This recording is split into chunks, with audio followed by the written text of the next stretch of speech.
दोस्तों नमस्कार। आज की अपनी ऑनलाइन क्लास में हैप्पी न्यू ईयर 2025 में आप सभी लोगों का स्वागत है। दोस्तों अपनी फर्स्ट ग्रेड का जो भर्ती है, फर्स्ट ग्रेड की जो भर्ती है उसका सिलेबस चल रहा है और उसके सिलेबस में अपना जो सीनियर सेकेंडरी लेवल है दोस्तों, उसकी 11वीं क्लास की जो बुक है उसका 5वां चैप्टर अपन पढ़ रहे हैं। Friction and laws of friction. अपन ने घर्षण के प्रकार, सीमांत घर्षण, गतिक घर्षण और स्थितिक घर्षण के बारे में दोस्तों अपन ने पढ़ लिया था।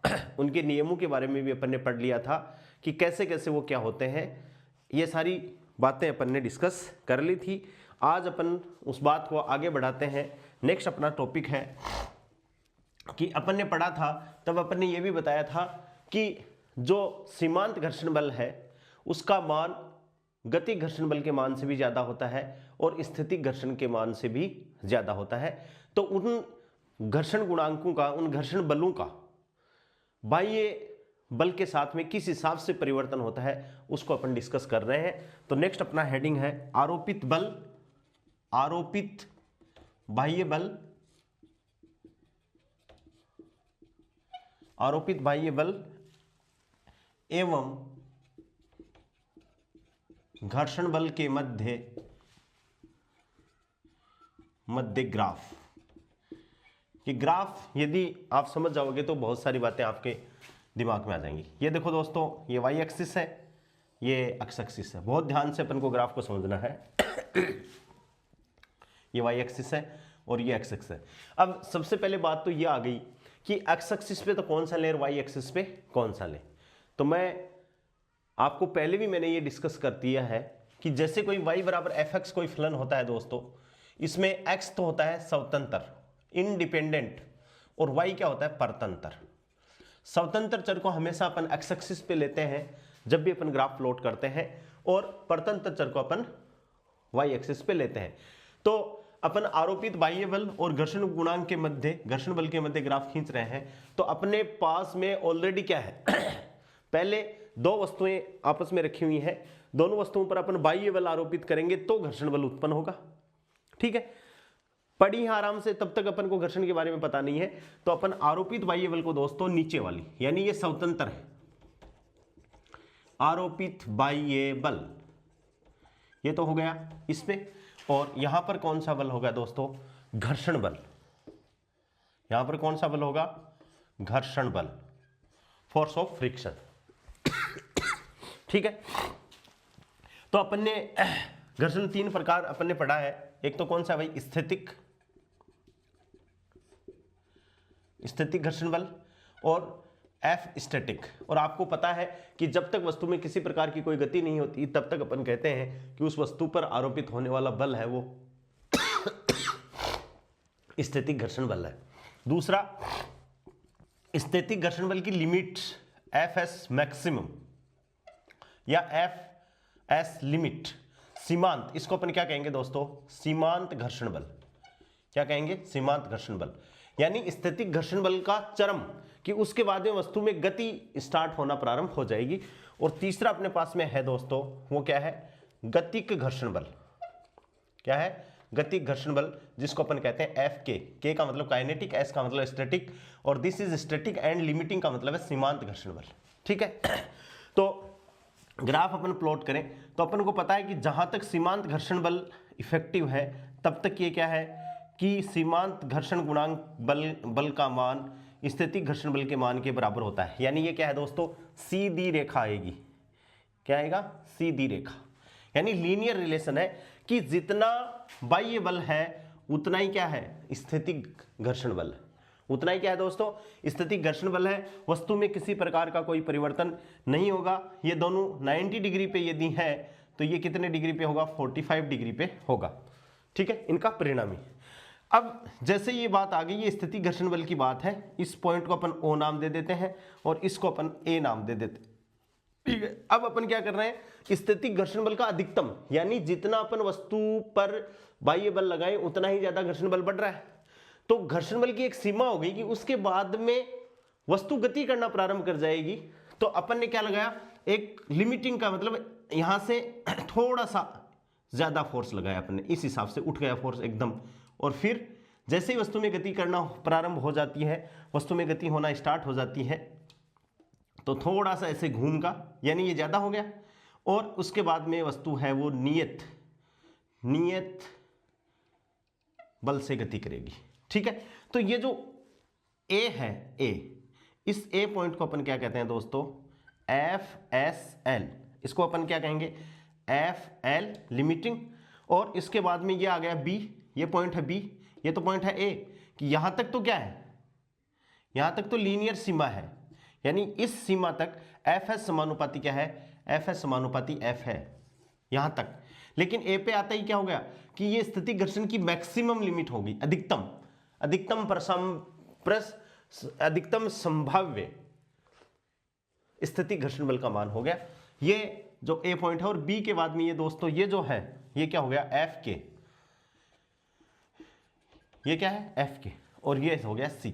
तो BC को ध्यान से देखने पर तो आपको ये पता चल रहा है कि गति घर्षण बल का मान क्या है, एक समान है, चाहे आरोपित बल कुछ भी हो, यहां देखो कुछ भी हो, यहां कुछ भी हो, यहां कुछ भी हो, इसकी वैल्यू क्या है, एक जैसी है। तो ये ग्राफ आपको समझना है।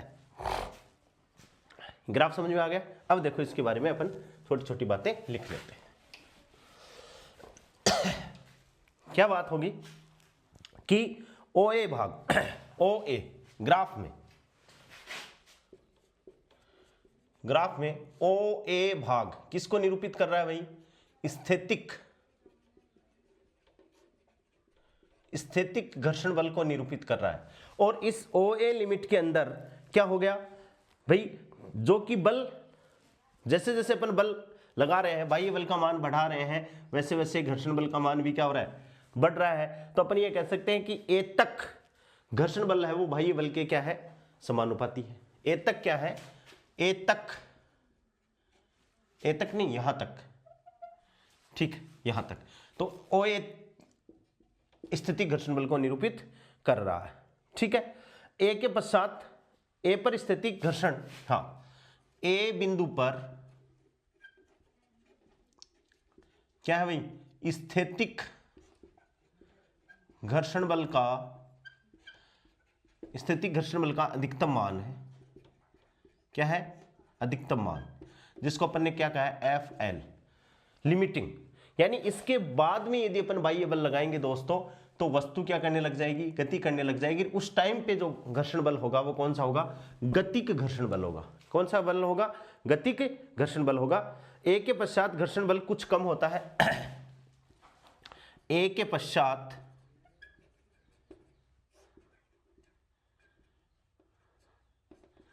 घर्षण बल कुछ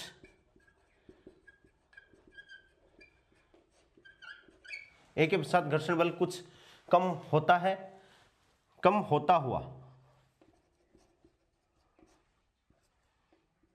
प्रतीत होता है,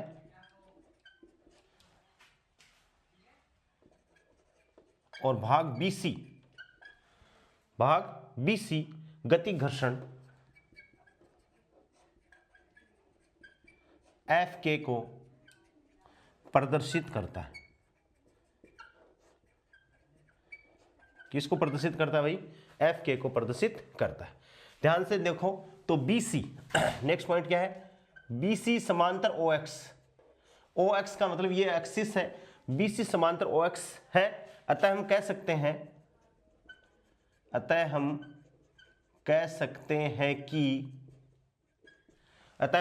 हैं कि गति घर्षण लगाने पर कि गतिक घर्षण बल लगाए गए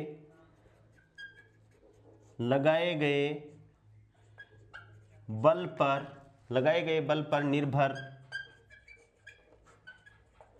निर्भर नहीं करता। इसका तात्पर्य यह हो गया कि चाहे लगाया गया बल कितना भी हो, अर्थात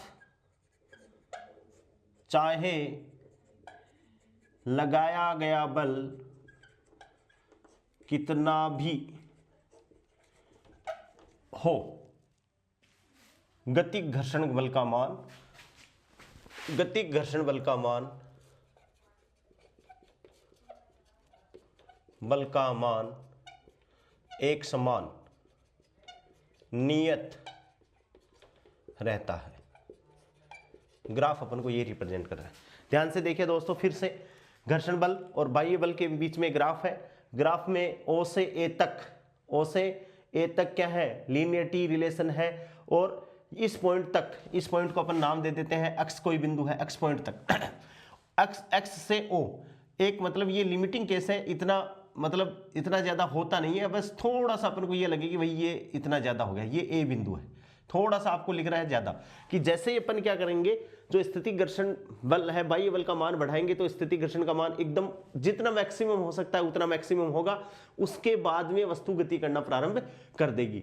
तो ये क्या है, यह बाह्य बल की अग्नि परीक्षा है ए, कि इसके बाद में वस्तु में गति होना प्रारंभ हो जाएगी, और गति प्रारंभ होना हो जाएगी तो बाह्य बल का मान चाहे कुछ भी हो, गति घर्षण बल का मान क्या रहेगा दोस्तों, एक समान। यहां से BC जो ग्राफ है ये नियत है, ग्राफ क्या है, नियत, किसके रिस्पेक्ट में, बाह्य बल के रिस्पेक्ट में, बाह्य बल के अनुसार, क्या है दोस्तों, बाह्य बल के अनुसार है। तो ग्राफ सीधी लाइन, इसलिए अपन ने OA वहां क्या है, स्थितिक घर्षण बल है, A बिंदु पर स्थितिक घर्षण बल का अधिकतम मान है, FL जिसको अपन बोलते हैं, A के पश्चात घर्षण बल कुछ कम होता हुआ प्रतीत होता है, भाग BC घर्षण बल F के, F बल को शो करता है और K दोस्तों गतिज को, K का मतलब काइनेटिक।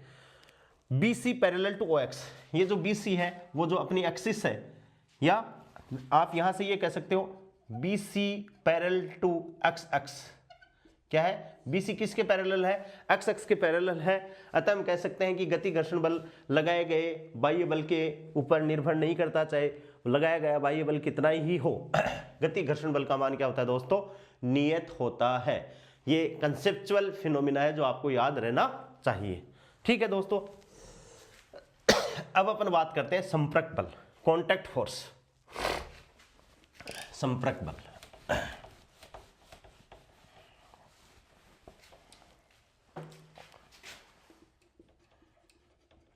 संपर्क बल,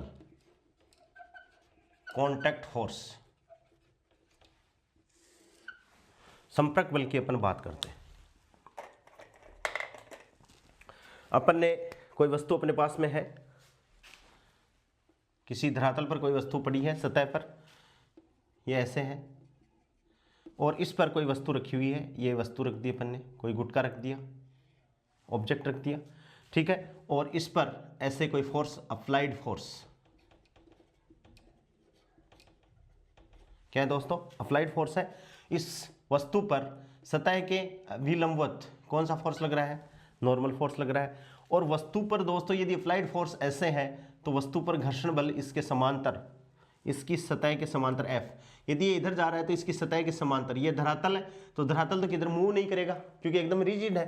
जैसे मैंने ऐसे लगाया है, इसका मतलब ये कैसा है, रिजिड सपोर्ट है, यानी ये मूव नहीं कर रहा, ठीक है। तो जैसे ये फोर्स इधर अप्लाई करेगा तो पीछे की तरफ इस पर घर्षण बल लगेगा, जिसको अपन ने क्या नाम दे दिया, F नाम दे दिया। अब अपन को ध्यान से इस चित्र में अपन देखें तो अपन को दो बल दिखाई दे रहे हैं, एक तो N और एक F। तो इन दोनों बलों का परिणामी, यानी इन दोनों बलों का परिणामी किधर हो जाएगा दोस्तों, इधर हो जाएगा, किधर हो जाएगा, इधर हो जाएगा। तो इसको अपन क्या कहेंगे, F सरफेस, इसको अपन क्या कहेंगे, F सरफेस।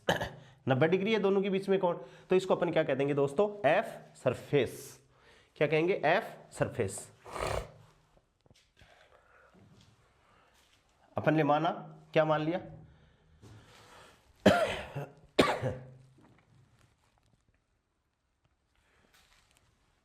माना कि घर्षण बल तो कितना है,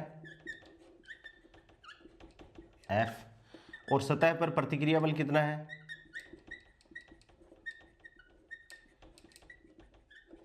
बराबर कितना, N, और दोनों के बीच का कोण कितना है दोस्तों, 90 डिग्री है। तो बल हमेशा सदिश है, ये भी सदिश है, तो दो सदिश राशियों का परिणामी सदिश, तो वो दोनों के बीच में है। तो क्या होता है, फॉर्मूला क्या होता है, a square plus b square plus 2ab cos theta under the root equals to r। तो यहाँ से अपन ने जो परिणामी माना है उसको क्या माना है, F सरफेस माना है, क्या माना है, एफ सरफेस, तो ये कितना हो जाएगा under the root F square और N square plus F square, और ये 2nf कोस 90 डिग्री, वो क्या हो जाएगा दोस्तों, इक्वल्स टू 0 हो जाएगा। ठीक है, अब अपन ध्यान से देखें इसको कि ये न्यूनतम कब हो सकता है। एफ जो सरफेस है दोस्तों वो न्यूनतम कब हो, एफ सरफेस इक्वल्स टू न्यूनतम कब, जब फ्रिक्शन एफ बराबर क्या हो, 0 हो। इसमें यही कंडीशन हो सकती है कि यदि एफ बराबर 0 हो, घर्षण जो सतह है उसमें भाई नॉर्मल तो लगेगा ही लगेगा, भाई सतह पर यदि कोई गुटका पड़ा है तो उस पर नॉर्मल अविलंब प्रतिक्रिया बल तो लगेगा ही लगेगा। तो एफ सरफेस न्यूनतम कब हो सकता है, तो अपन ये मान सकते हैं कि एफ सरफेस न्यूनतम कब हो सकता है, जब एफ बराबर 0, और एफ बराबर 0 है तो एन स्क्वायर यानी एन, ये क्या है, एफ सरफेस का न्यूनतम मान है। क्या है दोस्तों, ये न्यूनतम मान है। तथा अधिकतम मान कितना हो सकता है, अधिकतम मान जितना ये है उतना ही अधिकतम मान हो सकता है। तो अधिकतम मान ये तो हो गया मिनिमम, इसको अपन बोल सकते हैं मिनिमम, और ये क्या हो गया दोस्तों, मैक्सिमम, बराबर under the root N square plus F square, और एफ यदि घर्षण गुणांक का मान क्या हो, म्यू हो, तो एफ समानुपाती क्या होता है, एन, यानी एफ इक्वल्स टू क्या हो जाएगा दोस्तों, म्यू एन, जहां म्यू क्या है, सतह और इस गुटके के बीच का क्या है, घर्षण गुणांक है। ये वैल्यू पुट कर देते हैं, तो under the root N square plus mu square N square, N ले लो बाहर, तो एन अंडर द रूट क्या आ गया, 1 प्लस म्यू स्क्वायर, यानी ये तो मैक्सिमम है और ये मिनिमम है। तो जो सतह का जो फोर्सेस है, सरफेस संपर्क जो फोर्सेस है, संपर्क बल है, जो कांटेक्ट फोर्स है, उसकी वैल्यू कितनी हो जाएगी दोस्तों, इन दोनों के बीच में वेरी करेगी, यानी एन की वैल्यू, ये तो मैक्सिमम है, एन की वैल्यू ये एन, और इसको अपन लिखेंगे surface equals to N under the root 1 plus mu square. ये कई बार परीक्षा में पूछा गया है। N less than equals to F surface is greater than equals to N, अभिलंब प्रतिक्रिया बल, ठीक है। और इसको दोस्तों म्यू एन पढ़ा ही है, म्यू की दोनों तरफ मल्टीप्लाई कर दो, तो ये एफ लिख सकते हो, ये भी एफ लिख सकते हो आप, एफ सरफेस, और less than equals to N 1 plus mu square, जहां म्यू क्या है, इन दोनों के बीच का घर्षण बल है। ठीक है, समझ में आ गई बात। अब कुछ न्यूमेरिकल क्वेश्चन है, एक अच्छा सा न्यूमेरिकल है। क्वेश्चन नंबर 1 दोस्तों क्या है, एक खुरदरी क्षैतिज सतह का क्वेश्चन है, एक खुरदरी क्षैतिज सतह का, अच्छा क्वेश्चन है, सतह का इसी पे आधारित है। एक खुरदरी क्षैतिज सतह का स्थैतिक घर्षण गुणांक बराबर 0.2, कितना है, 0.2। ये मैं आपको पहले ही बता चुका हूं कि इसका कोई मात्रक नहीं होता है, पहले अपन डिस्कस कर चुके हैं पीछे की क्लास में। घर्षण गुणांक बराबर 0.2 एवं गतिक घर्षण गुणांक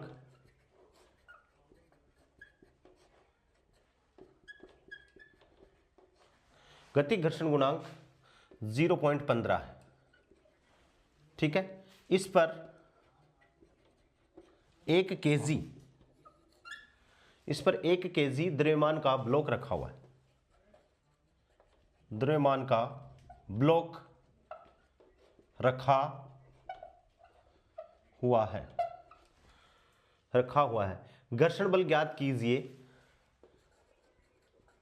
घर्षण बल ज्ञात कीजिए। इस क्वेश्चन को आप 2 बार पढ़ोगे तो समझ में आएगा करना क्या है। घर्षण बल ज्ञात कीजिए यदि ब्लॉक पर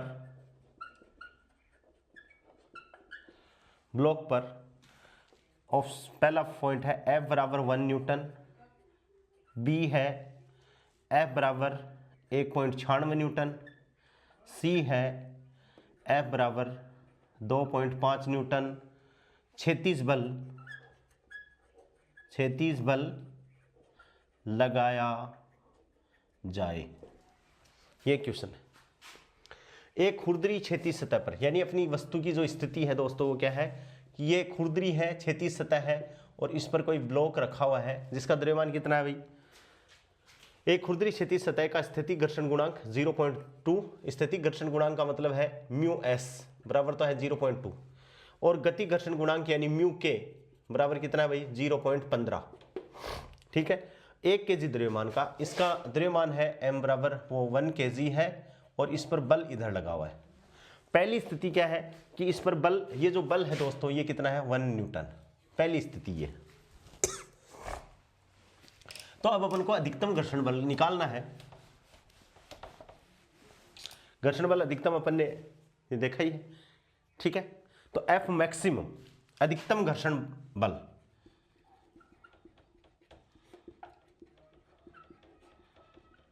अधिकतम घर्षण बल F मैक्सिमम बराबर क्या होगा भाई mu into N, mu into N, mu into N. N अपन को पता नहीं भाई ये है, तो देखो ये W और ये N। W बराबर क्या है mg, ये 1 kg का है तो W बराबर क्या हो गया g हो गया। तो N F बराबर क्या होता है म्यू इंटू एन। म्यू ये क्या है n बराबर क्या होता है दोस्तों mg वेट के बराबर, तो म्यू इंटू g, म्यू कितना है स्थैतिक घर्षण है तो 0.2 गुणा म्यू, g बराबर कितना होता है पृथ्वी के कारण 9.8 और इसको मल्टीप्लाई किया तो 8 दूनी 16 को 6 को असल पाई 1, 9 दूनी 18 1 19, 1.96 न्यूटन। कितना आ गया दोस्तों 1.96 न्यूटन। अब पहली स्थिति तो क्या है, इस पे अधिकतम इतना ही लगेगा। पहली स्थिति क्या है कि F बराबर 1 न्यूटन लग रहा है और फ्रिक्स पीछे की तरफ जो घर्षण गुणांक है वो 1.96 न्यूटन है, यानी घर्षण ज्यादा है, यानी F एक्सटर्नल की वैल्यू F मैक्सिमम से कम है, अतः वस्तु क्या होगा स्थिर रहेगी, अतः वस्तु स्थिर रहेगी। अर्थात स्थैतिक घर्षण बल लग रहा है, अर्थात स्थैतिक घर्षण बल लग रहा है। तो Fs इक्वल्स टू कितना हो गया, Fs equals to F external बराबर कितना हो गया 1 न्यूटन। कितना हो गया Fs बराबर F एक्सटर्नल बराबर 1 न्यूटन। अब कोई कहेगी सर 1.96 न्यूटन निकाला है, भाई जब 1 न्यूटन से ही नहीं खिसक रही तो अपन तो इस क्वेश्चन को देखते ही क्या कहेंगे कि भाई 1 न्यूटन लग रहा है। ठीक है ना, साम्य अवस्था में है। एवं घर्षण बल Fs बराबर क्या हो जाएगा F एक्सटर्नल बराबर कितना हो जाएगा 1 न्यूटन। ठीक है, दूसरी कंडीशन क्या है कि भाई अब इस पे बल कितना लग रहा है 1.96 न्यूटन, ये दे रखा है 1.96 न्यूटन। तो इस टाइम पे क्या है दूसरी सिचुएशन यहां लिख देता हूं, ये तो हो गई पहली सिचुएशन। दूसरी सिचुएशन क्या हो गई कि F एक्सटर्नल बराबर Fs बराबर 1.96 न्यूटन, दोनों बराबर आ गए। इसका मतलब क्या हो गया भाई दोनों बराबर आ गए तो घर्षण गुणांक का मान कितना है 1.96 न्यूटन। यहां तो कितना है 1 न्यूटन, यहां कितना है 1.96 न्यूटन। और तीसरी स्थिति कितनी आ गई भाई 2.15। तो तीसरी स्थिति यहां लिख दे रहे हैं F एक्सटर्नल ज्यादा है और Fs कम है, यानी 2.15 Newton is greater then from 1.96 Newton. ठीक है, तो अब क्या होगी गति अवस्था में है क्या वस्तु, बिल्कुल ये ज्यादा है, वस्तु गतिक अवस्था में है।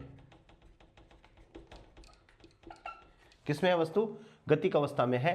और F मैक्सिमम इक्वल्स टू क्या हो जाएगा F के, F maximum equals to F के बराबर क्या हो जाएगा म्यू के और इंटू एन। ठीक है, और म्यू के mg, म्यू के कितना है भाई गति घर्षण गुणांक का मान कितना है 0.15 गुणा म्यू के कितना 0.15 हो गया, और n m 1 और g 9.8। इसको जैसे सॉल्व करेंगे तो कितना आ जाएगा 1.47 न्यूटन। कि इस पर गति घर्षण कितना लग रहा है दोस्तों 1.47 न्यूटन है। और F external is greater then F S है, इसका मतलब वस्तु है। अब वस्तु क्या होगी, गतिक अवस्था में होगी। ये क्वेश्चन है, बहुत क्वेश्चन को ध्यान से पढ़ना है। पहले क्वेश्चन में घर्षण का भाई 1.96 न्यूटन लिखने का कोई मतलब नहीं है। जब वस्तु खिसक ही नहीं रही है तो अपन ने कह दिया कि जितना बाह्य बल है उतना ही घर्षण बल है, तो F एक्सटर्नल का मान कितना होगा 1 न्यूटन। दूसरे में ये दोनों बराबर आ गए तो उतना ही हो गया, और तीसरे में F एक्सटर्नल की वैल्यू Fs से ज्यादा है तो वस्तु गतिक अवस्था में आ गई। गतिक अवस्था में आ गई तो अपन ने क्या निकाल लिया, गतिक घर्षण बल निकाल लिया। F के म्यू के इंटू एन, एन बराबर क्या है mg, मल्टीप्लाई कर दिया, 1.47 न्यूटन अपने पास में क्वेश्चन आ गया। समझ में आ गई बात। अब दोस्तों देखिए नेक्स्ट क्वेश्चन,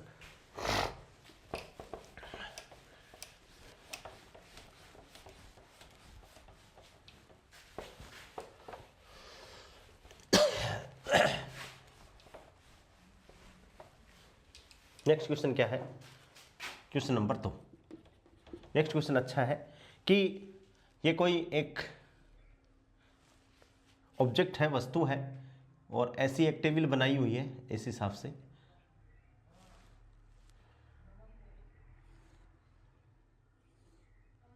ऐसे पड़ा है और इस पर कोई सांकड़ है।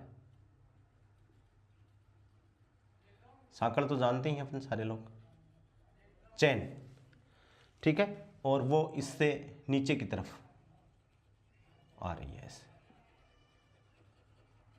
ठीक है, ये सांकड़ है, ठीक है। और अब देखो ये इस पर पड़ी है और यहाँ इस पे इसको घिरनी टाइप है, लेकिन घिरनी नहीं है, घिरनी जैसी। क्वेश्चन में लिख दे रहा हूं, क्वेश्चन क्या है, एक चैन की लंबाई L,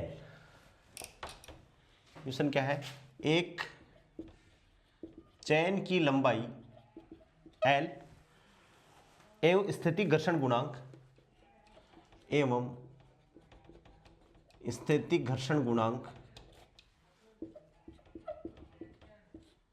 म्यू है। चैन के लटके हुए भाग की, चैन के लटके हुए भाग की, चैन के लटके हुए भाग की वह अधिकतम लंबाई ज्ञात कीजिए।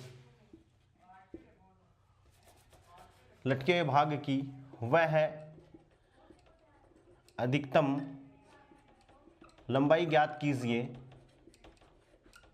अधिकतम लंबाई ज्ञात कीजिए जिससे कि चैन, जिससे कि चैन बिना फिसले, फिसल नहीं रही है, जिससे कि चैन बिना फिसले टेबल पर,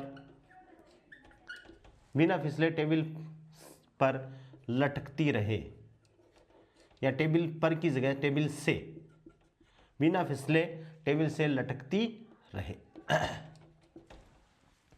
क्वेश्चन बहुत ध्यान से, एक चैन की लंबाई L है, यानी पूरी लंबाई दोस्तों यहां से यहां तक, इस चैन की लंबाई यहां से यहां तक मैं लिख दे रहा हूं कि ये चैन मान लो यहां से यहां तक है, तो इसकी पूरी लंबाई दोस्तों यहां से यहां तक क्या है, L है। चैन की लंबाई है ये, क्या दे रखी है अपन को, L दे रखी है। ध्यान से समझना बात को।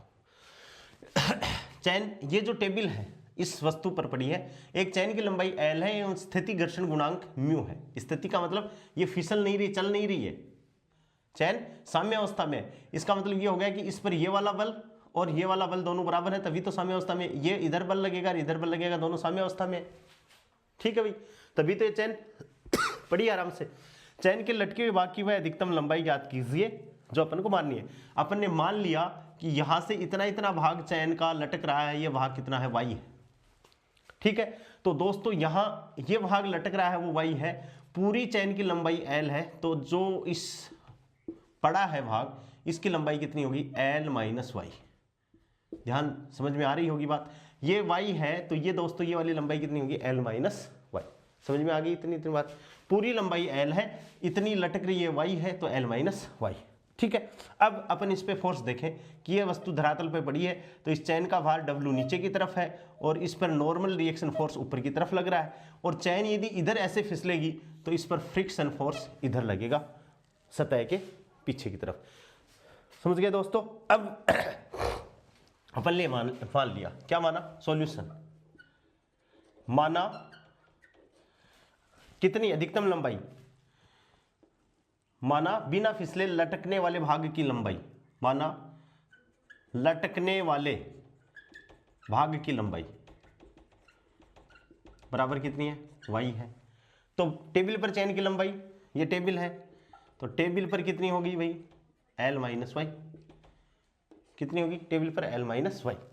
अब अपन ने क्या माना, माना चैन का पूरा द्रव्यमान नहीं दे रखा, अपन ने मान लिया कि m है, l लंबाई की चैन का द्रव्यमान, लंबाई तो l दे रखी है, l लंबाई की चैन का द्रव्यमान बराबर है m। तो इकाई लंबाई की चैन का द्रव्यमान कितना हो गया दोस्तों, m/l। अब देखिए ध्यान से भाई अपन तो W बराबर mg निकालेंगे कि भाई वेट कितना है चैन का, और m निकालने के लिए ये चैन का द्रव्यमान अपन को पता होना चाहिए। l माइनस वाई लंबाई की तो टेबल पे पड़ी है और l वाई लंबाई की नीचे लटक रही है। तो टेबल पर पड़ी चैन का भार, अच्छा क्वेश्चन है, बहुत जोरदार, चैन का भार W बराबर क्या होगा दोस्तों, mg, छोटा mg मान लेता हूं, ठीक है। इकाई लंबाई चैन का द्रव्यमान है ये, तो l माइनस वाई चैन का द्रव्यमान m बराबर कितना हो गया, तो W इसको W डैश मान ले, इसको m डैश मान ले इंटू जी, तो W डैश बराबर कितना हो गया, m डैश कितना हो गया दोस्तों, m/l और l माइनस वाई, और ये क्या हो गया, g।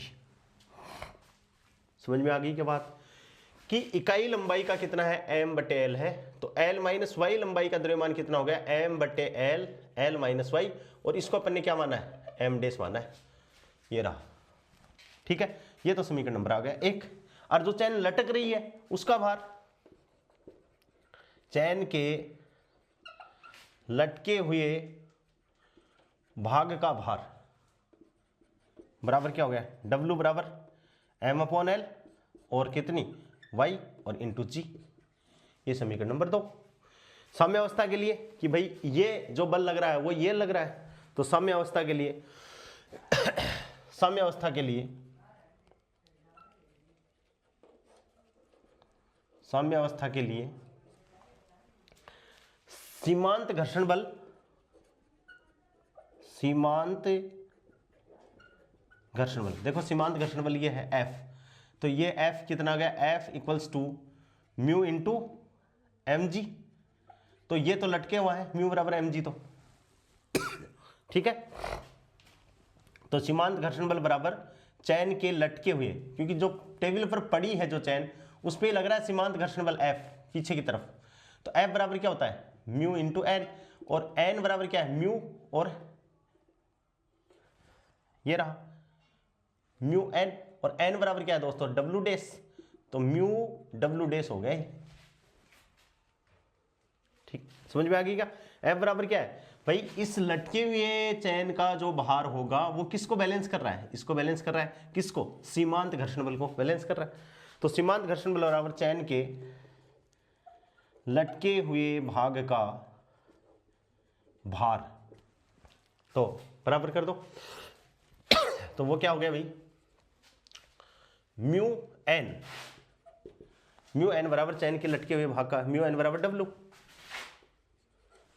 इंप्लाइज दैट म्यू बराबर कितना है, W डैश बराबर W बराबर कितना है, W बराबर W ही है, implies that mu W dash कितना, m/l, l माइनस वाई और इंटू जी, और बराबर ये क्या होगा, m/l y इंटू जी, m/l से m/l कट गया, g से g कट गया, तो implies that mu l minus Y बराबर क्या हो गया, y, अपन को y निकालना है, तो म्यू l बराबर y plus mu Y, mu l बराबर y कॉमन ले लो, 1 प्लस म्यू, तो y बराबर क्या हो गया दोस्तों, म्यू बटे 1 प्लस म्यू, और इंटू क्या होगी, l, ये होगी चैन की अधिकतम लंबाई, म्यू l बटे 1 प्लस म्यू।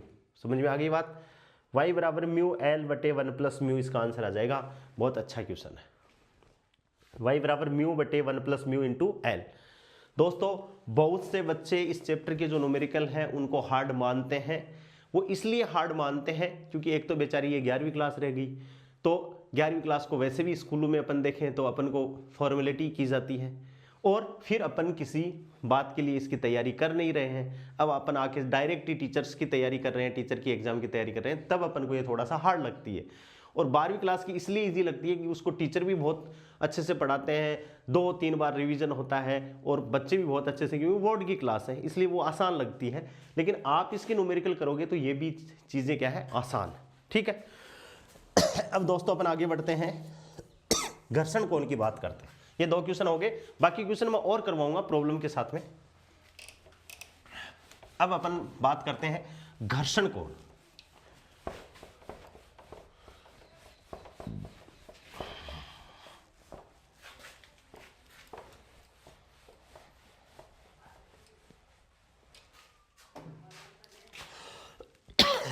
घर्षण कोण इंपॉर्टेंट है, इसके बारे में पूछा जाता है। और दोस्तों देखिए, अपन डायग्रामेटिकली एक्सप्लेन करते हैं कि ये कोई धरातल है, सतह है, और इस सतह पर कोई वस्तु पड़ी है। ये लो कोई वस्तु अपन रख देते हैं, ये वस्तु। ठीक है, इस वस्तु पर क्या क्या बल लग सकते हैं दोस्तों? इस वस्तु पर बल लगे, इतनी इतनी बना देता हूं इसको। ठीक है, बल लगे तो एक तो क्या है, इस वस्तु का भार नीचे की तरफ, W बराबर mg। यदि वस्तु में m द्रव्यमान की वस्तु है तो W बराबर mg, या mg मत लिखो, कोई दिक्कत नहीं है। ठीक है, और एक जितना भार लग रहा है उतना नॉर्मल रिएक्शन फोर्स यहां से लग रहा है। ठीक है, अब यदि इस वस्तु पर आरोपित बल ऐसे हो, आरोपित बाह्य बल मान सकते हैं अपन, आरोपित बाह्य बल ऐसे हो, तो इस वस्तु पर अब एक चीज हमेशा ध्यान में रखना, ये बल यहां से मान रहे हैं, फ्रिक्शन को अपन इस सतह से करते हैं, लेकिन फ्रिक्शन माना यहीं से जाता है। ठीक है, इसमें कंफ्यूज मत होना। अपन ये सारा का सारा पॉइंट एक बिंदु पर ये मानते हैं कि एन भी इसी से लगा हुआ है, एफ भी ये इधर लगा हुआ है, ये तो ये क्या हो गया दोस्तों, इधर आरोपित बल लग रहा है तो ये क्या हो गया, घर्षण बल एफ। ठीक है, अब अपने पास में 2 बल हो गए, एक ये एन है और एक ये घर्षण बल, ये हो गया। अब इन दोनों का परिणामी, दोनों के बीच में थीटा बराबर कितना भाई, 90 डिग्री, तो इन दोनों का परिणामी क्या हो गया, इन दोनों का परिणामी ये हो गया, यहां से इन दोनों का परिणामी क्या हो गया, ये हो गया। तो ये क्या हो गया, ये O, इसको मान लेते हैं P, तो OP क्या हो गया, किस किस का, स्थितिक घर्षण बल है, Fs तथा N का परिणामी बल है। ये किसका बल है दोस्तों, Fs तथा N का परिणामी बल है। ठीक है, और ये जो कोण है, ये वाला कोण, ध्यान से, बहुत ध्यान से, ये वाला जो कोण है दोस्तों, यानी N का परिणामी बल के साथ में बनाया हुआ कोण, अविलंब प्रतिक्रिया बल का N के साथ में बनाया हुआ परिणामी कोण, अविलंब प्रतिक्रिया बल का परिणामी बल के साथ में बनाया गया कोण दोस्तों क्या कहलाता है, घर्षण कोण कहलाता है। क्या कहलाता है, घर्षण कोण। इसको थीटा से भी डिनोट कर दो, लेमड़ा से भी डिनोट कर दो, जैसी आपकी इच्छा है। जैसे यहां से लेमड़ा से डिनोट किया तो ये लेमड़ा है, थीटा से डिनोट करते तो ये थीटा हो जाता। अब अपन को इसकी वैल्यू निकालनी है दोस्तों, तो ये कोण है। ठीक है, तो कोण के सामने की भुजा हमेशा क्या होती है, लंब होती है, और ये क्या होगी, आधार। ये कोण है तो ये क्या हो गया, लंब हो गया, ये हो गया कर्ण, वो हो गया आधार।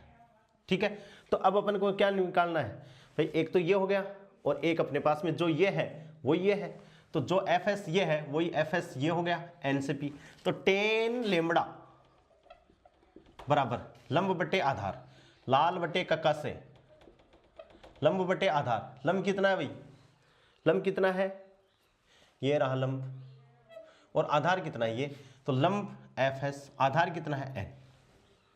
ठीक है, और अपन जानते हैं Fs अपॉन Fs बराबर म्यू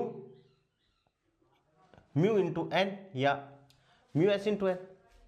ठीक है, यानी स्थिति घर्षण बल में तो ये या Fs अपॉन, यहां से देखो Fs अपॉन N बराबर क्या हो गया, म्यू S, तो tan लेमड़ा बराबर क्या हो गया, म्यू S, तो लेमड़ा इक्वल्स टू क्या हो गया दोस्तों, tan इनवर्स म्यू एस का मतलब यहाँ स्टैटिक फ्रिक्शन है, तो लेमडा इक्वल्स टू क्या हो गया, टेन इनवर्स म्यू एस। और घर्षण कोण कहते किसे हैं, यहां से परिभाषा लिख लो, सीमांत घर्षण बल एफ एल, सीमांत घर्षण बल एफ एल, सीमांत घर्षण बल एफ एल, ये एफ एल है दोस्तों, लिमिटिंग एफ एल मान लो या एफ एस मान लो, सीमांत घर्षण बल एफ एल एवं अभिलंब प्रतिक्रिया, विलंब प्रतिक्रिया बल n के परिणामी बल का अभिलंब प्रतिक्रिया बल से, बल का n से बनाया गया कोण, ये FL है दोस्तों, FL, इसको FL मानना है, या FS मैक्सिमम, और यहाँ FL और ये μSN एक ही बात है, स्टैटिक घर्षण बल। ठीक है, n से बनाया गया कोण क्या कहलाता है दोस्तों, घर्षण कोण कहलाता है। क्या कहलाता है, घर्षण कोण कहलाता है। यहां देखो Fs क्यों नहीं है, क्योंकि Fs का मैक्सिमम मान क्या कहलाता है, Fl कहलाता है, और Fs मैक्सिमम ही क्या होता है, n के समानुपाती होता है। Fs मैक्सिमम बराबर क्या होता है दोस्तों, म्यू n होता है। ठीक है, यहां पर ये l है, म्यू l क्या हो जाएगा दोस्तों, सॉरी म्यू s, और फोर्स क्या रहेगा, Fl रहेगा। तो ये आपको ये करना है। उसके बाद में अपन बोलते हैं विश्राम कोण। सेकेंड जो कंसेप्ट है दोस्तों, विश्राम कोण, angle of repose, angle of repose, angle of repose और एंगल ऑफ स्लाइडिंग एक ही बात है, रिपोज या एंगल ऑफ स्लाइडिंग।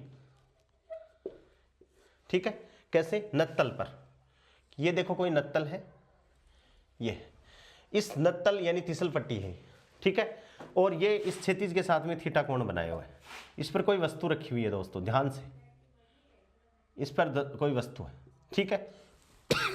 वस्तु का भार m होने के कारण इस पे फोर्स mg, ध्यान से, बहुत ध्यान से, ये देखो ये कोण थीटा है, ये कोण 90 डिग्री है।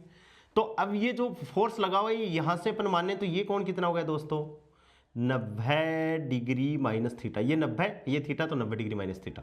अब इस पॉइंट पे इस पे इधर फोर्स लगेगा और एक इस पर अविलंब प्रतिक्रिया बल इधर लगेगा n, ठीक है।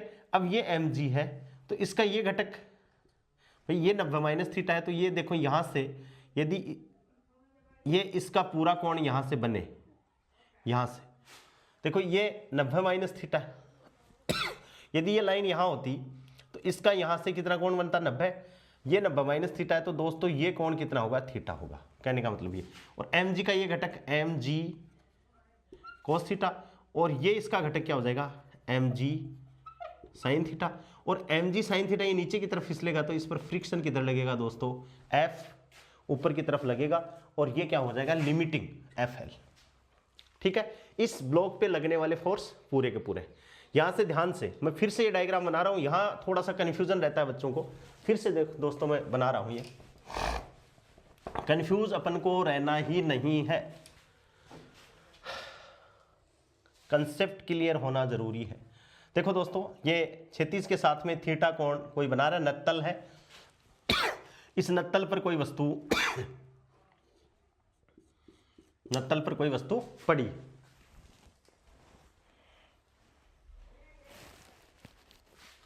ठीक है दोस्तों।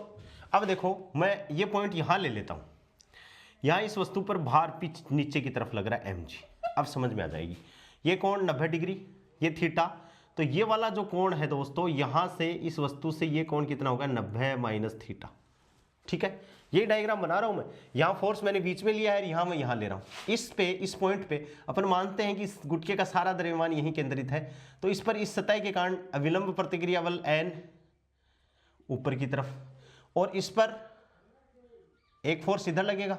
अब देखो ये यहां से ये वाला कोण 90 डिग्री है, इसमें ये 90 माइनस थीटा है, तो ये बचा हुआ कोण कितना होगा दोस्तों, थीटा। यही मैंने लिखा था यहाँ पे थीटा। लेकिन जब अपन यहां से लेते हैं तब ये थोड़ा सा समझ में नहीं आता। अपन पहले में कहां से ले रहे थे, यहां से ले रहे थे। अब इसका mg का ये घटक थीटा 0 हो रहा है तो mg cos थीटा, और इसका लंबवत घटक यानी इस डायरेक्शन में जिसको अपन यहां से शो कर रहे हैं बीच में से, ये क्या हो गया, mg sin थीटा। तो n तो किसको बैलेंस कर रहा है, mg cos थीटा को बैलेंस कर रहा है दोस्तों।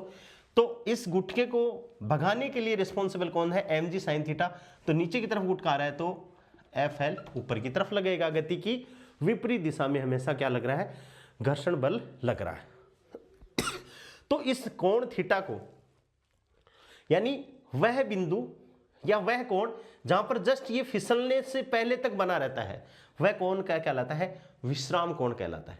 कि जैसे जैसे मैं कोण को बढ़ाऊंगा वैसे वैसे क्या होगा, और एकदम से ये फिसलना स्टार्ट कर दे, उससे जस्ट पहले वाला जो कोण होगा क्षैतिज के साथ में, वो दोस्तों क्या होगा, विश्राम कोण होगा। क्या होगा, विश्राम कोण होगा। इसके लिए अपन इक्वेशन लिखें तो Fl बराबर क्या होगा, mg sin थीटा, समीकरण नंबर 1 देख लो। Fl बराबर mg sin थीटा, और n बराबर क्या हो जाएगा दोस्तों, n बराबर mg cos थीटा साम्य अवस्था में। तो अपन क्या है, नत्तल का क्षैतिज से बनाया गया वह अधिकतम कोण, डेफिनेशन लिख देते हैं। नत्तल का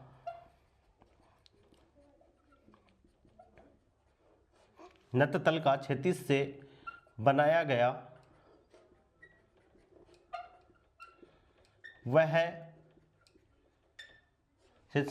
वह अधिकतम कोण जिस पर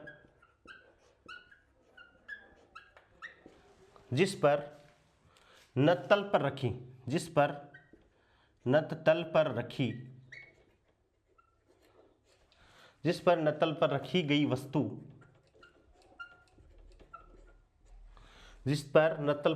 वस्तु विराम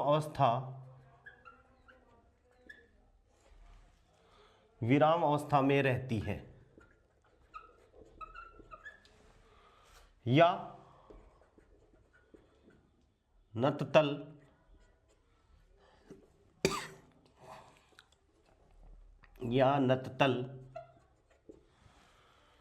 का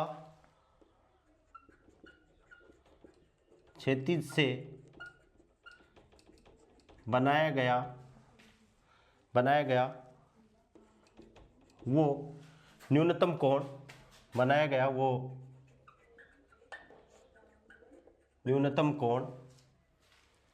कोण जिस पर नत्तल पर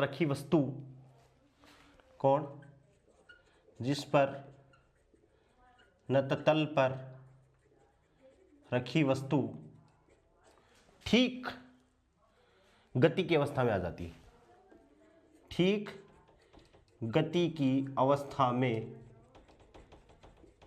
आ जाती, ठीक है, आ जाती है। क्या कहलाता है, विश्राम कोण कहलाता है। आ जाती है, विश्राम कोण कहलाता है। दोस्तों बहुत ध्यान से कि ये थीटा क्षैतिज के साथ में थीटा है, थीटा को बढ़ाते जाएं और अब अपन को लग रहा है कि वस्तु ठीक मूव कर देगी। यदि थोड़ा सा भी अपन बढ़ा देंगे तो वो कोण क्या कहलाएगा, एंगल ऑफ रिपोज या एंगल ऑफ स्लाइडिंग। तो ठीक विरामावस्था में, ठीक गति की अवस्था में आने से पहले नत्तल का क्षैतिज से बनाया गया कोण क्या कहलाता है, एंगल ऑफ स्लाइडिंग या विश्राम कोण कहलाता है। नत्तल का क्षैतिज से बनाया गया वह अधिकतम कोण जिस पर नत्तल पर रखी गई वस्तु विरामावस्था में रहती है।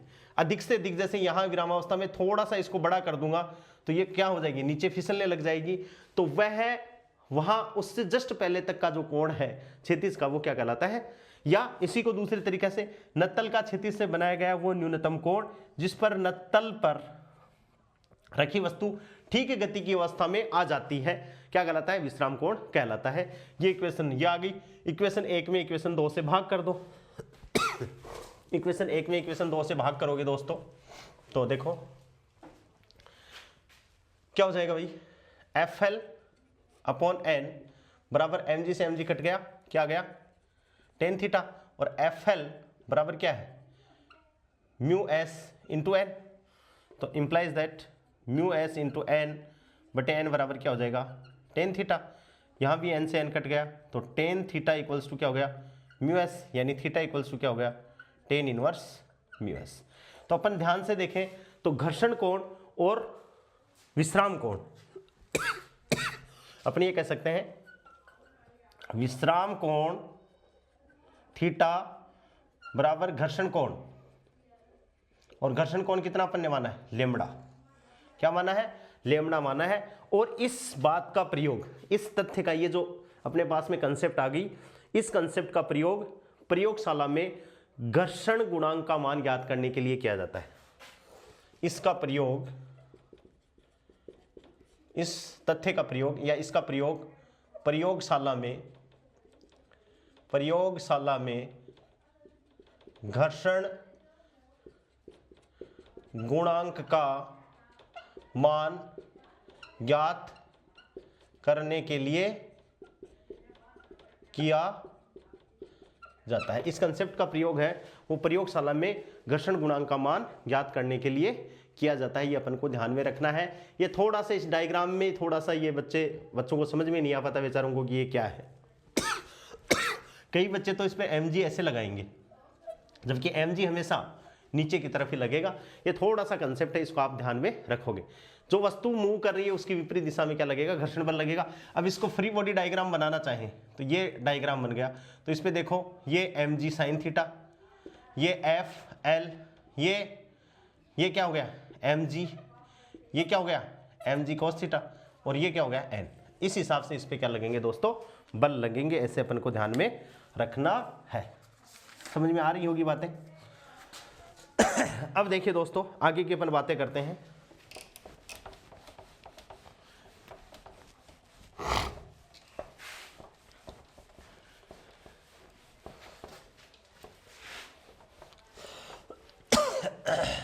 नेक्स्ट क्या बातें हैं?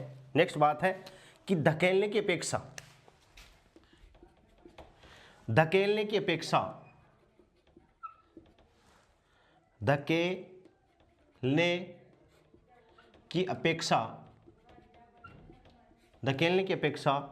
खींचना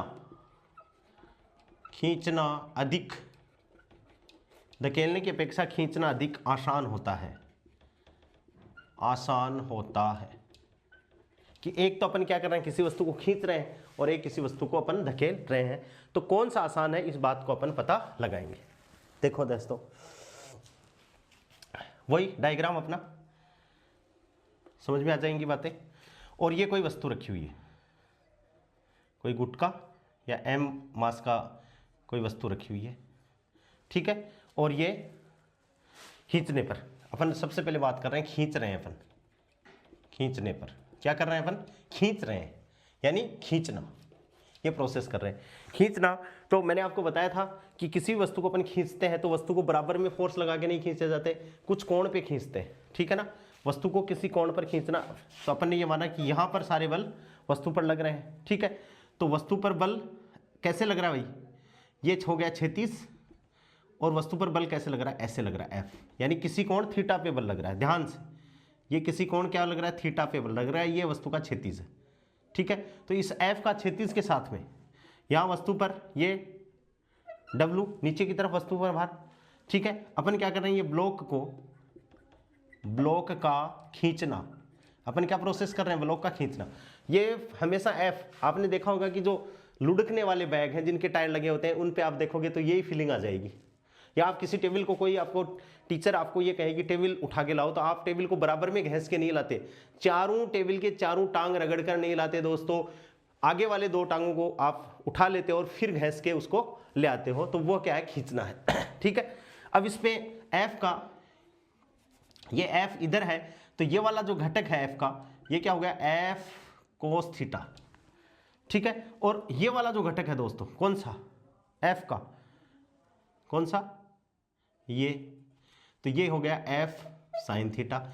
और एक इस W के अभिक्रिया प्रतिक्रिया बल, ये भी लगेगा, N भी लगेगा। और दूसरा दोस्तों, जब वस्तु पर ऐसे फोर्स लग रहा है तो ये वाले फोर्स तो N को कर रहे हैं बैलेंस, तो इस पर क्या लगेगा? इस पर सतह पर यहाँ क्या लगेगा? एक फोर्स लगेगा जिसको अपन क्या कहते हैं? F K है ये। क्यों? वस्तु को खींच रहे हो तो वस्तु गति में है, इसलिए यहाँ जो फ्रिक्शन लगेगा वो कौन सा फ्रिक्शन लगेगा दोस्तों? काइनेटिक फ्रिक्शन लगेगा, कौन सा फोर्स लगेगा? काइनेटिक फ्रिक्शन लगेगा। यहां से इसको अपन ऐसे मिला दे रहे हैं, ये ऐसे और ये तो एन तो है ऊपर वाला, ये तो है एन, और ये क्या है दोस्तों? F sine theta. ये एफ साइन थीटा समझ में आ गई? ये ब्लॉक है जिसको अपन खींच रहे हैं, ठीक है।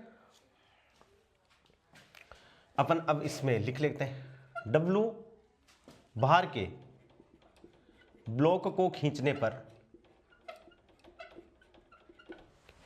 पर बल F लगाया जाता है। खींचने के लिए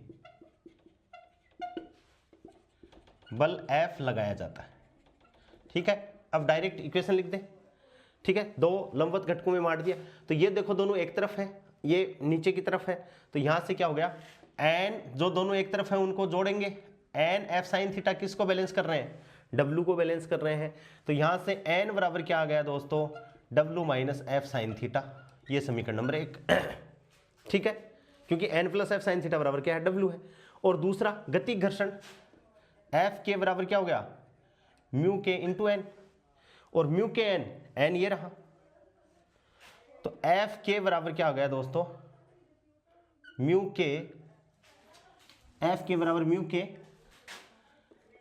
W minus F sine theta. F के बराबर क्या आ गया?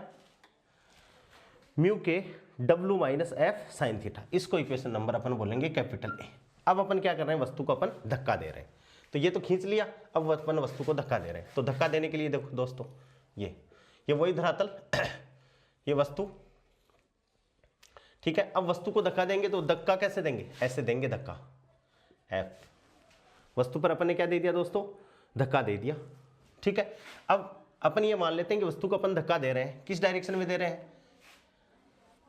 ऐसे, ठीक है। ये वह पॉइंट है जहां पर इस वस्तु का पूरा द्रव्यमान केंद्रित है। तो इस पर W नीचे की तरफ, W बाहर किधर लगेगा? नीचे की तरफ।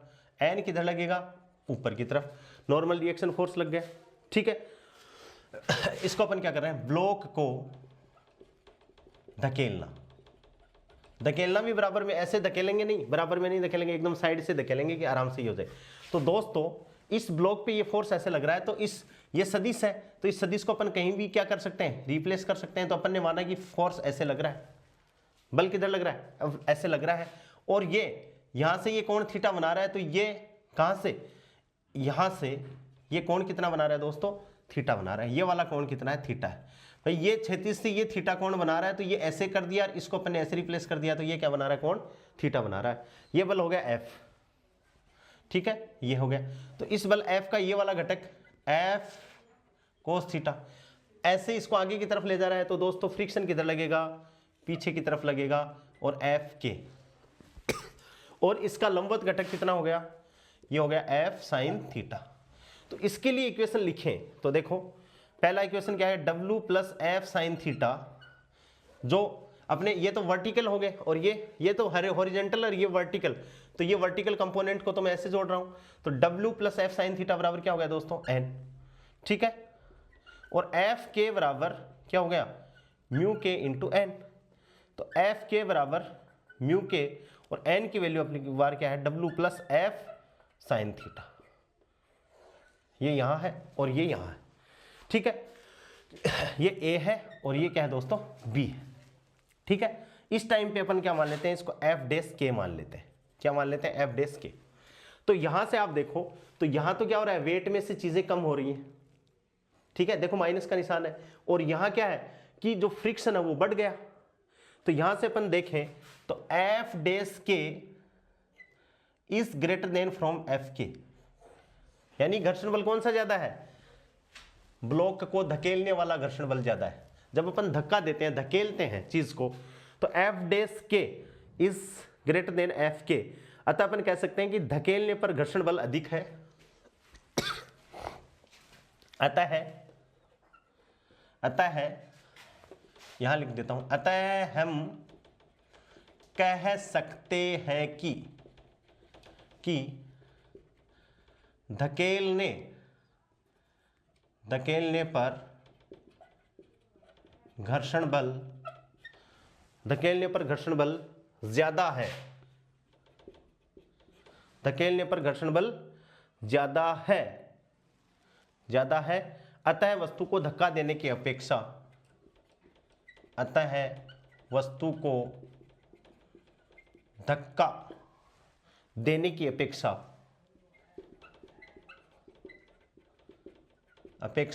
खींचना अधिक सरल है, अपेक्षा खींचना अधिक सरल है। वस्तु को धक्का देने की अपेक्षा दोस्तों क्या है, उस वस्तु को खींचना अधिक सरल है। समझ में आ गया? यहाँ प्लस का निशान आया है और यहाँ माइनस का निशान आया है। ये कम होगा भाई, माइनस घट गया बाहर में से और ये बढ़ेगा। तो किसी वस्तु को अपन धक्का दें और खींचे तो क्या है, कौन सा खींचना ज्यादा सुविधाजनक अपने लिए होता है। इस बात को आप ध्यान में रखोगे। अब दोस्तों देखो नेक्स्ट बात, ये समझ में आ रही होगी, थोड़ा सा इंटरेस्टिंग है क्योंकि ये चैप्टर है वो अपनी डेली लाइफ से, जैसे खींच रहे हैं वस्तुओं को, धकेल रहे हैं, अपनी डेली लाइफ से जुड़ा हुआ है, लेकिन इसको बहुत ध्यान से आपको समझना है। डायरेक्शन बहुत इंपॉर्टेंट है, फोर्स की, फ्रिक्शन की, घर्षण बल की डायरेक्शन बहुत इसमें इंपॉर्टेंट है। अब दोस्तों देखिए नेक्स्ट अपना टॉपिक,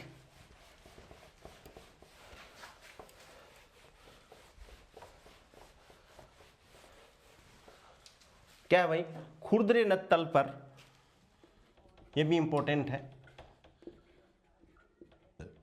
खुरदरे नत्तल पर, नत्तल है वो खुरदरा है, खुरदरे नत्तल पर फिसलती वस्तु का त्वरण, खुरदरे नत्तल पर फिसलती वस्तु का त्वरण, खुरदरे नत्तल पर फिसलती वस्तु का त्वरण।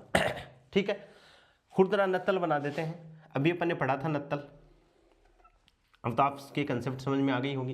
ये नत्तल है और इस नत्तल पर कोई वस्तु पड़ी है। नेक्स्ट टॉपिक है वस्तु कोई पड़ी है दोस्तों, और इस वस्तु को पॉइंट में मान लेता हूँ, यहाँ पर सारे फोर्स अपन उस पर वस्तु पर दिखाएंगे। वस्तु पर यह है तो वस्तु का भार mg, जिसे अपन बोलते हैं w, ठीक है, a, ये कोण कितना थीटा, ठीक है। इस वस्तु पर ये वाला फोर्स mg cos थीटा, ये 90 डिग्री, ये कोण कितना थीटा, ये 90 माइनस थीटा है, और इसका ये वाला फोर्स mg sin थीटा, ये वाला फोर्स n अभिलंब प्रतिक्रिया बल, और इस पर फोर्स कौन सा, फ्रिक्शन फोर्स F K, क्योंकि वस्तु फिसल रही है तो ये क्या है, म्यू के इंटू एन, गति घर्षण गुणांक बात, ठीक है। अब वस्तु वास्तव में क्या हो रही है, वस्तु नीचे आ रही है, वस्तु क्या हो रही है, वही नीचे आ रही है, तो फ्रिक्शन इतना इफेक्टिव नहीं है। तो अब अपन इसके लिए लिखेंगे, तो अपन लिखें नत्तल पर नीचे आती हुई, नत्तल पर नीचे आती हुई वस्तु पर कुल बल। बहुत ध्यान से लिखेंगे इक्वेशन। देखो दोस्तों, वस्तु किधर आ रही है, नीचे की तरफ आ रही है, नीचे की तरफ आ रही है तो ये ज्यादा होगा वो कम होगा, सीधी सी बात ये है। यानी F एक्सटर्नल, इस वस्तु पर रिजल्टेंट परिणामी बल किधर लग रहा है, mg sin थीटा, जो ज्यादा है उसमें से कम को घटा दो F के। भाई वस्तु नीचे की तरफ आ रही है तो F की इसकी विपरीत दिशा में, तो F के का मान कम है, इसका मान ज्यादा है, तभी तो वस्तु नीचे की तरफ आ रही है। वस्तु ऊपर की तरफ जाती तो इसका वैल्यू ज्यादा हो जाती। तो इसमें F एक्सटर्नल बराबर mg sin theta minus F क्या हो गया, F1 के, ठीक है। अब न्यूटन की गति के द्वितीय नियम से F एक्सटर्नल बराबर क्या होता है दोस्तों, ma, तो यहां से अपन बात करें ma, न्यूटन की गति के द्वितीय नियम से F एक्सटर्नल बराबर ma mg sin थीटा, और ये क्या हो गया, माइनस म्यू के इंटू एन, और n बराबर क्या है दोस्तों, mg cos थीटा। तो ma बराबर mg sin theta minus mu के, और म्यू के आगे क्या हो जाएगा, mg cos थीटा, ठीक है। ma बराबर m ले लो कॉमन, तो क्या बन गया, g sin theta minus mu के g cos थीटा, और अब क्या है, m तो दोनों तरफ से कट गया, तो a बराबर कितना आ गया दोस्तों, g sin theta minus mu के, या g ले लो कॉमन, ये लो sin थीटा माइनस म्यू के cos थीटा, ठीक है। और यहां से ध्यान से देखो, जी sine theta minus mu K cos theta है, तो ए की जो वैल्यू है वो क्या होगी, जी से कम होगी। ए की वैल्यू है वो क्या होगी, जी से, जी की तो 9.8 है, तो ए की वैल्यू क्या होगी, जी से कम होगी। तो अपन क्या कहेंगे, खुरदरे नत्तल पर नीचे आती हुई वस्तु का त्वरण सदैव जी से कम होता है। अर्थात खुरदरे नत्तल पर आती हुई वस्तु का त्वरण, आती हुई वस्तु का त्वरण सदैव जी से कम होता है। सदैव क्या हो गया, जी से कम होता है। ठीक है दोस्तों, अब इसमें नोट लगा ले अपन। पहला इंपॉर्टेंट बात है, नोट का मतलब क्या होती है दोस्तों, नीचे नीचे। तो वस्तु को नीचे फिसलने से रोकने के लिए, पहला पॉइंट है, वस्तु को नीचे फिसलने से रोकने के लिए, वस्तु को नीचे फिसलने से रोकने के लिए डायरेक्ट आपको याद रखने हैं, डायरेक्ट क्वेश्चन पूछा जाता है, ठीक है ना। तो वस्तु को नीचे फिसलने से रोकने के लिए ऊपर की ओर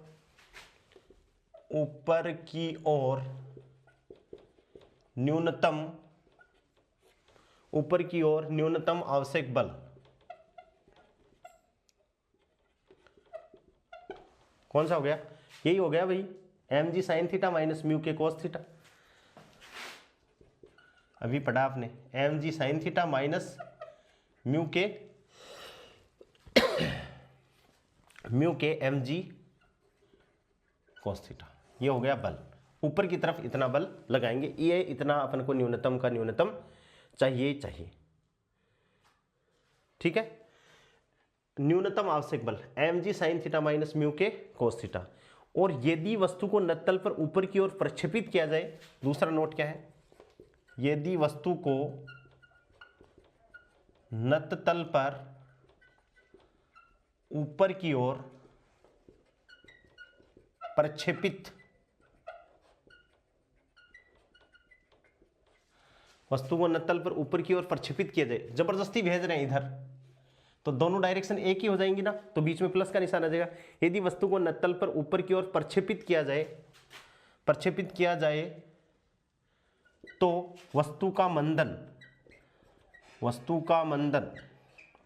बराबर क्या हो जाएगा, बीच में प्लस का निशान, यानी ए बराबर क्या हो जाएगा, जी sine theta plus mu K cos theta.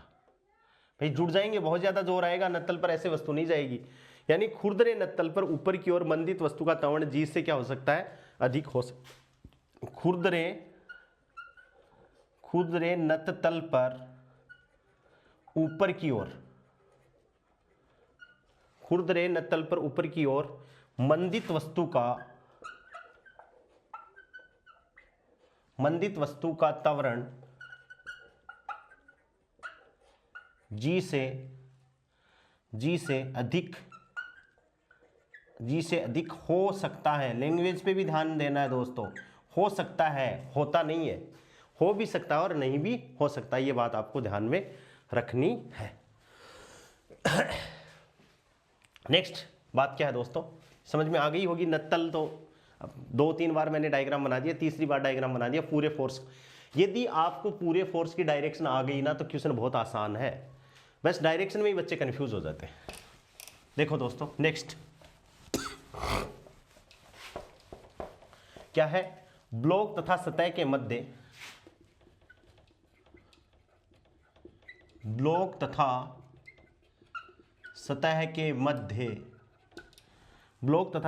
मध्य, घर्षण की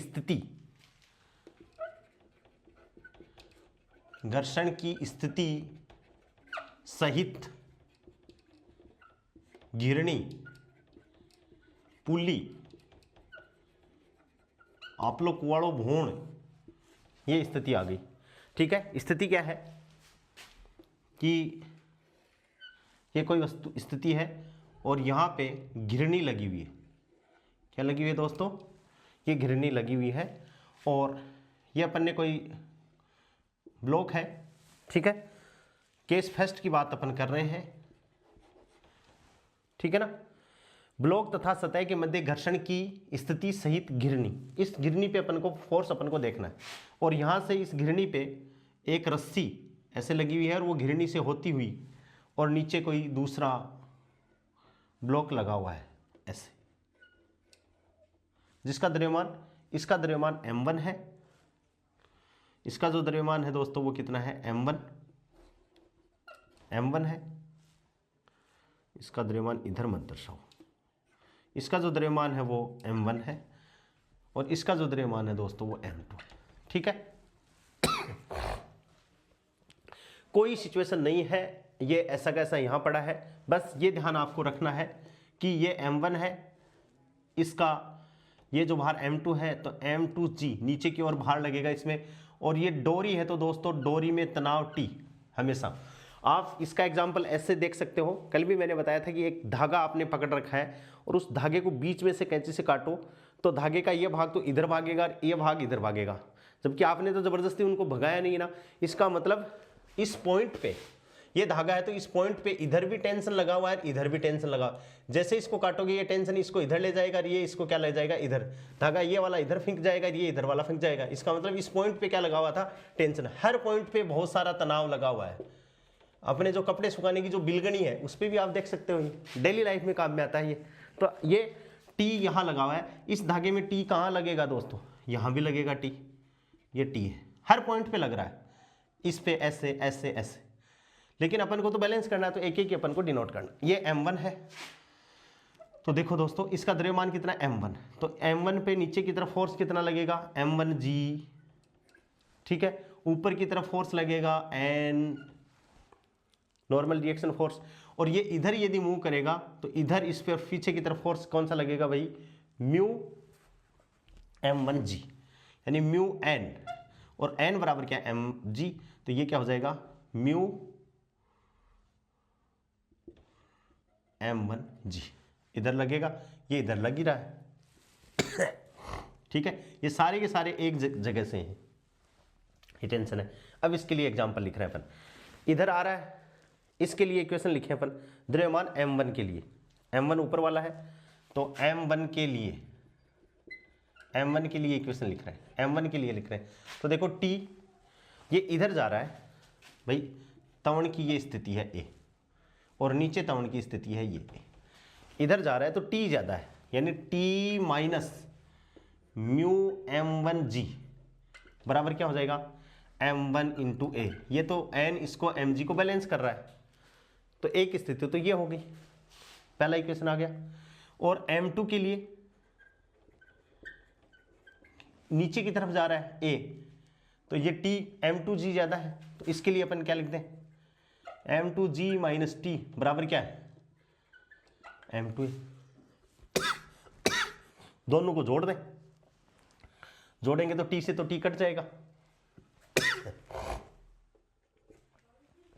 ये प्लस ये या ये प्लस ये, तो दोनों को जोड़ा तो क्या आ गया? इधर तो m2g, t से t कट गया, माइनस म्यू m1g बराबर m1 plus m2 into A। तो यहां से A निकालोगे, A का भाग दे दो तो तवण बराबर कितना आ गया?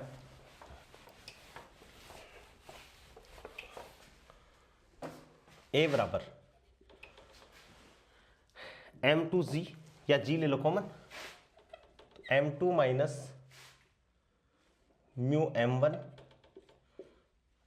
अपॉन इंटू जी बटे m1 प्लस m2, ये आ गया तनाव, ठीक है। और तनाव यदि अपन को कैलकुलेट करना है तो तनाव भी अपन इन दोनों समीकरणों से कैलकुलेट कर लेंगे। तो तनाव बराबर कितना आ गया? यहाँ से तनाव भी अपन कैलकुलेट कर लेते हैं। तो तनाव के लिए क्या आ जाएगा? m1 m2 1 plus mu into G बटे, इसमें से किसका मान रख दो? एक A का मान रख देना और t निकाल लेना, ठीक है। तो t इक्वल्स टू क्या गया? m1 m2 1 plus mu into G बटे m1 प्लस m2, ये आपको दोनों समीकरण याद रखने। m2 minus mu m1 into G m1 plus m2, और यहाँ a आ गया तो कोई सी भी एक इक्वेशन में a का मान रख दोगे, उधर इसको ले जाओगे, सोल्व कर लोगे, t की वैल्यू आपके पास में आ जाएगी। ठीक है, एक तो ये स्थिति बन गई। दूसरी स्थिति, ये केस फर्स्ट ऐसे, केस सेकेंड, केस सेकेंड वही अपना नत्तल। ठीक है, अब की बार घिरनी कहाँ लगी हुई है दोस्तों, यहां लगी हुई है घिरनी। ठीक है, और घिरनी से ये कोई द्रव्यमान गुटका जिसका द्रव्यमान m2, वही स्थिति, नीचे की तरफ फोर्स m2g, और वही तनाव, ऊपर की तरफ तनाव t, और वस्तु की गति कैसे है, इधर है, और इधर कोई गुटका लगा हुआ है, ये अपन मान लेते हैं। ठीक है, ये, और यहाँ से ये डोरी इस बंधी हुई है। ठीक है, तो ये m1g, m1 द्रव्यमान का है ये। ठीक है, और ये विलंब प्रतिक्रिया बल m1 इस गुटके का द्रव्यमान है। ये क्या हो गया भाई, mg cos थीटा, और ये इधर mg sin थीटा। अब इधर खिसक रहा है ये, तो ये तो हो गया तनाव T, ये इसका क्या हो गया, त्वरण। और अब दोस्तों ये इधर खिसक रहा है, तो ये mg sin थीटा तो लग ही रहा है, इसके साथ में एक और लग रहा है जो आपको दिखाई नहीं दे रहा, और वो क्या है, F, ये वाला क्या लग रहा है, F घर्षण बल, और वो कितना है, म्यू इंटू एन। क्या लग रहा है, म्यू इंटू एन, क्योंकि अब इस ब्लॉक की मोशन किधर हो रही है, ऊपर की तरफ गति हो रही है। ए देखो ऊपर की तरफ निशान है, ठीक है ना, ए ऊपर की तरफ है, तो ऐसे जा रहा है, तो mg sin थीटा तो लग ही रहा है, और इसकी गति की विपरीत दिशा में क्या लग रहा है, घर्षण बल, तो ये दोनों डायरेक्शन एक जैसे हो गए। ठीक है, अब इसके लिए अपन को इक्वेशन लिखनी है, तो मैं ये वाला इक्वेशन मिटा दे रहा हूं।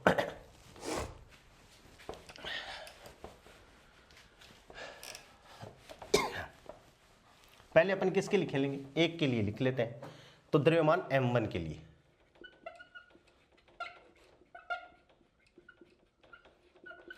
ठीक है, ये तो n तो इसको बैलेंस कर रहा है, तो ये तो छोड़ो, ये इसकी तो बात खत्म। ऐसे गति कर रहा है तो क्या हो गया भाई, ये ज्यादा है, ये दोनों कम है, यही तो मतलब हुआ ना।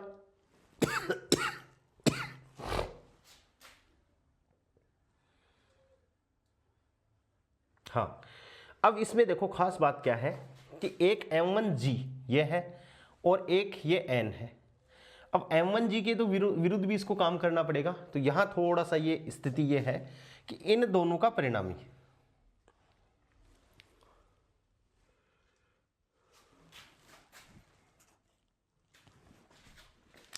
यहां ये m1 ले लेते हैं और ये m2 ले लेते हैं, या ऐसे ही पड़ा रहने दो, इसको m1 और इसको m2। ठीक है, वरना तो सब कुछ चेंज करना पड़ेगा। हाँ, अब देखो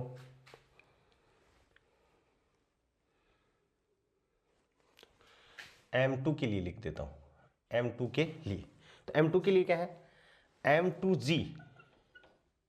m2g माइनस t बराबर क्या हो जाएगा, m2a। क्या हो जाएगा, m2a, और n बराबर क्या है इसके लिए, देखो दोस्तों जैसा दे रखा है ना वैसा ही कर लेते हैं, वरना कंफ्यूज हो जाएंगे फालतू में। इसको मैं कर लेता हूं m1, इसको m1g, ये m2 है, तो m2g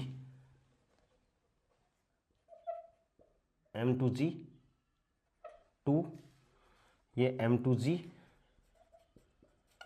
ठीक है, m2 हो गया, ये m2g। अब अपन बात करते हैं m1 के लिए, द्रव्यमान m1 के लिए, m1 के लिए क्या है, m1g माइनस t बराबर m1 इंटू ए।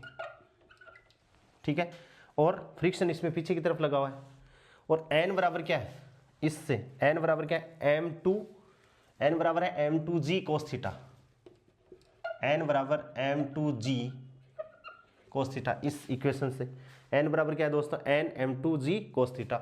और अब इसमें क्या कर दें, म्यू की दोनों तरफ मल्टीप्लाई, तो म्यू n बराबर म्यू m2g cos थीटा।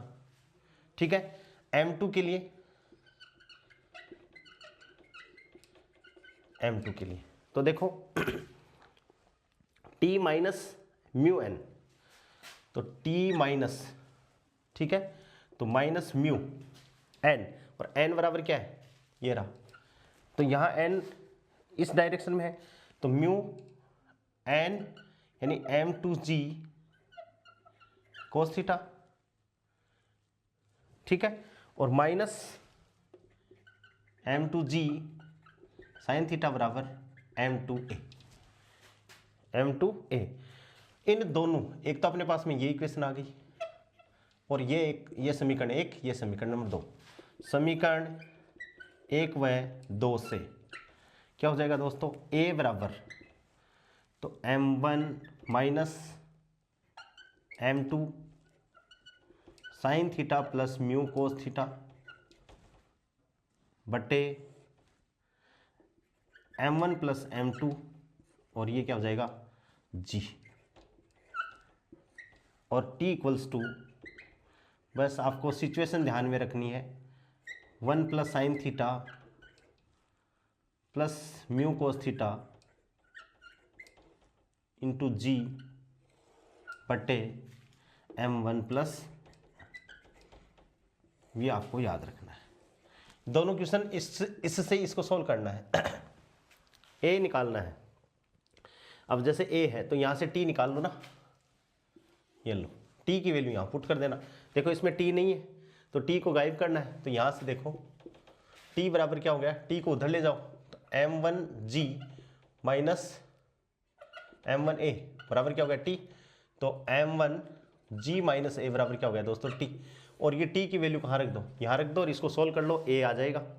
और फिर क्या करना आपको, a गायब करना है, तो a की जगह ये रख दो m1, तो क्या आ जाएगा, t आ जाएगा। इस दोनों क्वेश्चनों को सॉल्व करना है।